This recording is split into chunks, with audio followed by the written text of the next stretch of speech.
Have you ever wondered what it would be like to be completely alone, stranded on a wild, remote island? No people, no internet, just you against the forces of nature. Well, today, we're diving into a story that brings this exact scenario to life in the most incredible way. We're talking about the classic, award-winning novel, Island of the Blue Dolphins by Scott Udell. This isn't just a book, it's an unforgettable journey of survival, courage, and a deep connection with the natural world. The story is inspired by the true tale of Juana Maria, a Native American woman who lived alone for 18 years on San Nicolas Island off the coast of California in the 19th century. In the novel, our hero is a young girl named Grana. She lives with her tribe on a beautiful, windswept island shaped like a dolphin. Their lives are simple, governed by the seasons and the sea. But their peaceful existence is shattered when a ship of ruthless Aleut hunters arrives to hunt sea otters. A brutal conflict breaks out, and many of the tribe's men, including Krana's father, the chief, are killed. Devastated and weakened, the remaining villagers decide they must leave their ancestral home. A ship sent by white men arrives to take them to the mainland. In the chaos of a hurried departure, Krana's younger brother, Ramo, is accidentally left behind. Seeing him standing alone on the shore, Krana makes a split-second, heart-wrenching decision. She leaps from the departing ship and swims back to the island. She chooses her brother over the unknown future with her people. She chooses to stay. At first, being on the island with Ramo feels like an adventure. They have the whole world to themselves. But their newfound freedom is tragically short-lived. A pack of wild dogs, a constant threat on the island, attacks and kills Ramo. Now, Krana is truly, utterly alone. Can you even imagine the depth of that grief and isolation?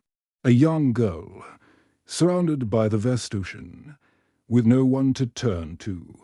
This is where Krana's incredible story of survival truly begins. According to her tribe's laws, women are forbidden from making weapons.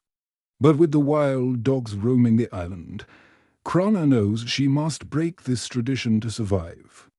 It's a powerful moment of transformation. She's no longer just following rules, she's making her own. She teaches herself to craft bows, arrows, and spears. She finds a cave for a shelter and begins the monumental task of building a new life for herself, one day at a time. Her days become a rhythm of work and observation. She has to find food, protect herself from the elements, and fend off the wild dogs, led by a large grey dog with yellow eyes, the same one she believes led the pack that killed her brother. She becomes an expert on her island home. She learns the patterns of the tides, the habits of the seabirds, and the best places to find abalone and fish. She builds a house out of whale ribs and sealskin, a marvel of ingenuity.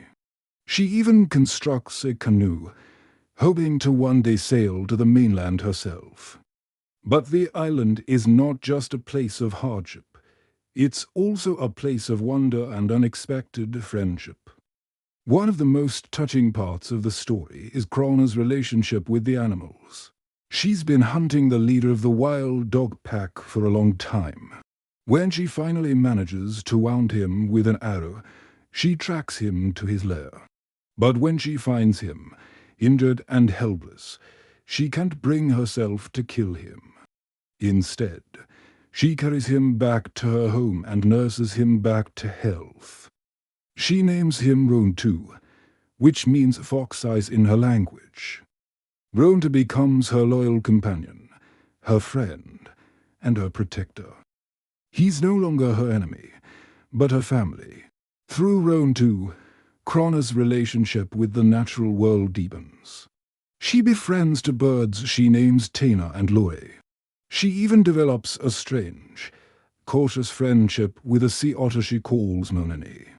She used to hunt otters, but after befriending Monony and its babies, she vows never to kill another one. She realizes that all living things are connected, and she is a part of this web of life, not separate from it. She finds joy and companionship not in people, but in the creatures she shares the island with. Years pass. Seasons change.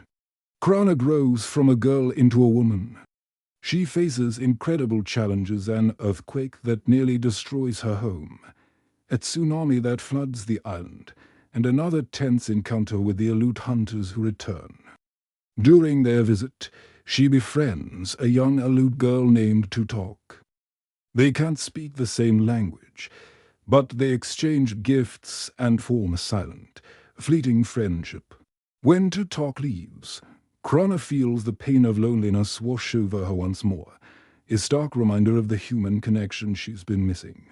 As time goes on, Ronta grows old and eventually dies, leaving Krana heartbroken.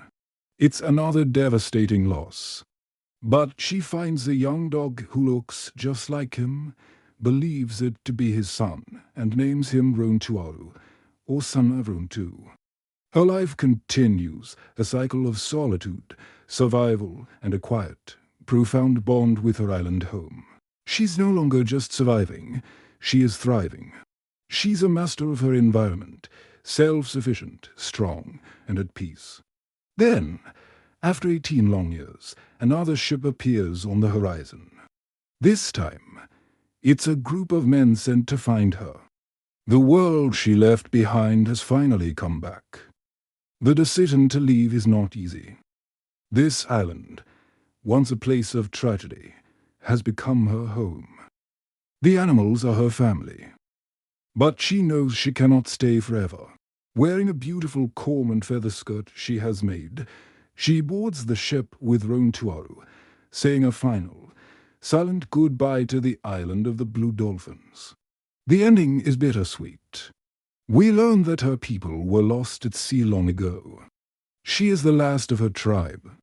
The book leaves us with this powerful image of Krana, a symbol of human resilience, sailing toward a new, unknown world, carrying the memory of her old one in her heart. So, why has this story captivated readers for generations? Island of the Blue Dolphins is more than just an adventure. It's a profound meditation on loneliness, the strength of the human spirit, and our place in the natural world. Krana's story teaches us that even in the face of unimaginable loss, we can find the strength to not only survive, but to create a life of purpose and beauty. It challenges our ideas of what it means to be civilized and what it means to be wild. Krana's journey from a girl bound by tradition to a woman who forges her own path is incredibly inspiring. She learns that rules can be broken, that enemies can become friends, and that a home can be made in the most unlikely of places. It's a story that makes you think about what you would do in her situation. Would you have the same courage? The same resourcefulness? It's a book that stays with you long after you've finished it. It makes you look at the world around you a little differently, to appreciate the quiet strength of nature and the deep, unspoken connections we can form with it. If you're looking for a story that is both thrilling and deeply moving, a tale of survival that celebrates the power of hope and the resilience of the heart, you absolutely have to read Island of the Blue Dolphins. What do you think of Krana's story? Could you survive alone on an island? Let me know your thoughts in the comments below. And if you enjoyed this deep dive into a literary classic, don't forget to like this video and subscribe for more content. Thanks for watching, and I'll see you in the next video.